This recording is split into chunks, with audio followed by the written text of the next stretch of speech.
საბურავების კლასიფიკაცია პრემიუმიდან ბიუჯეტურამდე მოიცავს უსაფრთხოების ნომერ პირველ პარამეტრს და ის დამუხუჭების მანძილია. სხვადასხვა კლასის საბურავებს შორის ყველაზე მნიშვნელოვანი განსხვავება ხშირად სწორედ დამუხუჭების მანძილშია. მსხვილი ასფალტის პირობებში პრემიუმ ან ტიერ-1 და ბიუჯეტურ საბურავებს შორის განსხვავება შეიძლება იყოს რამოდენიმე მეტრი.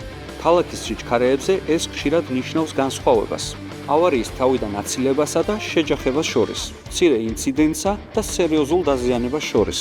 როდესაც გზაზე წყალია, მაგალითად ძლიერი წვიმის დროს, საბურავი ცდილობს წყლის გვერდით გადატანას. მაგრამ თუ სიჩქარე მაღალია, წყლის ფენა სქელია, ან საბურავის პროტექტორი გაცვეთილია, საბურავი ვეღარ ასწრებს წყლის გადატანას და ავტომობილი თითქოს წყლის ზედაპირზე მიცურავს. Noise rating გავლენას ახდენს არა მხოლოდ კომფორტზე, არამედ დაღლილობაზეც. ნაკლები ხმაური ნიშნავს უფრო მშვიდ და სტაბილურ გადაადგილებას, განსაკუთრებით გრძელ გზაზე.